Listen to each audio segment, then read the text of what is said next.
Hello friends, నిన్న EBC నేస్తం డబ్బులు మాకు బ్యాంకులో జమ అయ్యిందండి. మాకు నిన్న సాయంత్రమే మెసేజ్ వచ్చింది, 15,000 రూపాయలు జమ అయినట్టు. ముఖ్యమంత్రి గారు చెప్పిన విధంగా ప్రతి ఏటా ఓసీ మహిళలకు 15,000 రూపాయలు ఇస్తా అని చెప్పి ఉన్నారండి. ఇది లాస్ట్ ఇయర్ ఆయన చెప్పిన విధంగానే 15,000 రూపాయలు జమ అయితే నిన్న అయ్యిందండి. అయితే ఎన్నికల ముందు ఆయన చెప్పిన విధంగా జమ చేశారు, కానీ అప్పుడైతే అమౌంట్ ఎవరికి పడలేదు. చాలామంది యూట్యూబర్స్ అయితే ఎప్పుడు పడ్డాయో ఇగోండి చూసుకోండి, ప్రూఫ్ అని చూపించారు, కానీ వాళ్ళ మాటలైతే నేను నమ్మలేదండి. నిన్నైతే స్వయంగా మా అకౌంట్లో పడ్డాయి అమౌంట్ కూడా. మరి ఎవరికైతే ఇంకా అమౌంట్ పడలేదో ఒకసారి మీ బ్యాంక్కి వెళ్ళి చెక్ చేయించుకోండి. ఎందుకంటే చెక్ చేసుకుంటే మీకు అమౌంట్ పడతాయండి, పడకుండా అయితే మానవు. ప్రతి ఒక్కరు చెక్ చేసుకోండి. ఇదిగోండి మాకైతే పడిన మెసేజ్ చూడండి ఒకసారి. చూసారు కదా, మాకైతే అమౌంట్ పడిందండి ఇంటికాల సమయంలోనే.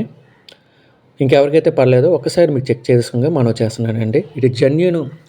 మరి నేనైతే వీడియో చేస్తున్నాను, జెన్యూన్గా చేస్తున్నాను. ఇలాంటి వీడియోస్ కోసం మా ఛానల్ మాత్రమే సబ్స్క్రైబ్ చేసుకోండి. మరిన్ని వీడియోస్ కోసం మా ఛానల్ లైక్ చేయండి, షేర్ చేయండి, కామెంట్ చేయండి, మీ ఫ్రెండ్స్ అందరికీ తెలియజేయండి. Thank you.